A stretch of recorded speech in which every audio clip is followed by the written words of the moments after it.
Hello everyone, আসসালামু আলাইকুম। সবাইকে প্রীতীয় শুভেচ্ছা জানিয়ে শুরু করছি আজকের এই ভিডিও। আজকে আমি আলোচনা করব আপনাদের সাথে এক্সেল দিয়ে কিভাবে আপনারা সাবটোটাল ফাংশন ব্যবহার করবেন।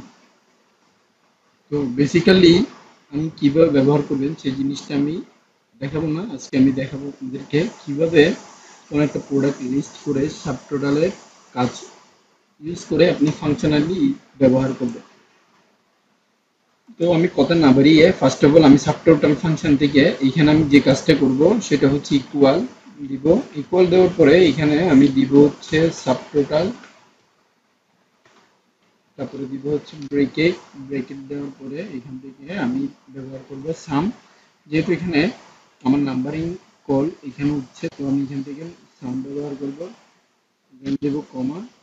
কমা দেওয়ার পরে এবারে এখান থেকে আমি পুরোটা দিব। পুরো ফরম্যাটটা দেওয়ার পরে এখান থেকে আমি দিব হচ্ছে ব্রেকেট দিয়ে এন্টার। ব্রেকেট দিয়ে এন্টার দেওয়ার পরে আপনারা দেখতে পাচ্ছেন আমার এইখানে টোটাল যে সাব টোটালের অ্যামাউন্টটা রয়েছে সেটা বের হয়ে গেছে টোটাল প্রোডাক্ট লিস্টের উপরে বেস করে।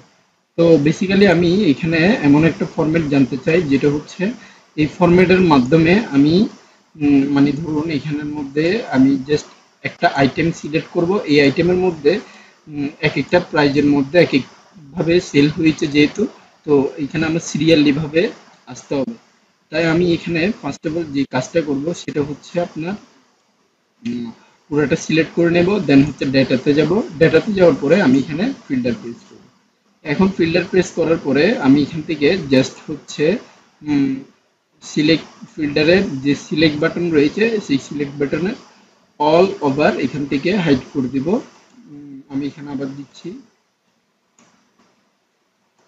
তো এখানে সিলেক্ট অলটা এখান থেকে ক্লিয়ার দিয়ে দিব। এবার আমি জাস্ট হচ্ছে কিবোর্ড দিয়ে দিব। কিবোর্ড দিয়ে দেওয়ার পরে ওকে দিব। তো এখানে আপনি দেখতে পাচ্ছেন যে আমার এখানে টোটাল যে কিবোর্ডের সেল পর হয়েছে, মানে এক একটা এক এক ধরনের ব্র্যান্ড বা এক একজনের কাছে এক একভাবে সেল করা হয়েছে। তো এই প্রোডাক্টের আইটেমগুলা আমার সবকিছু ঠিকভাবে উঠলেও সিরিয়াল নাম্বারটা উঠেনি। তাই আমার থেকে আবার ফার্স্ট অফ অল যে জায়গা রয়েছে সেই জায়গার মধ্যে আবার যেতে হবে। তাই আমি এখান থেকে সিলেক্ট অল দিয়ে আবার ওকে দিব। তো বেসিক্যালি আমি এখান থেকে যে ফরম্যাটটা ব্যবহার করব সেটা হচ্ছে আমার এখানে দিব হচ্ছে ইকুয়াল, তারপর হচ্ছে সাব টোটাল, দেন ফার্স্ট ব্রেকেট দেওয়ার পরে এইখান থেকে আমি দিব হচ্ছে কাউন্ট এ। কাউন্ট এ দেওয়ার পরে এবার এখান থেকে আমি দিব হচ্ছে কমা। কমা দেওয়ার পরে এখানে যেহেতু আমার এই ফরম্যাটটা রয়েছে, এই ফরম্যাটের আমার আইটেম লিস্টের প্রথম নাম্বারটা দিব। তারপরে দিব কিবোর্ড থেকে ক্লোন অটোমেটিক চলে এসেছে।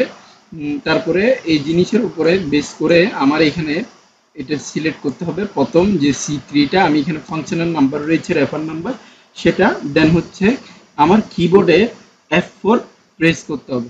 কিবোর্ডের F4 প্রেস করতে হবে।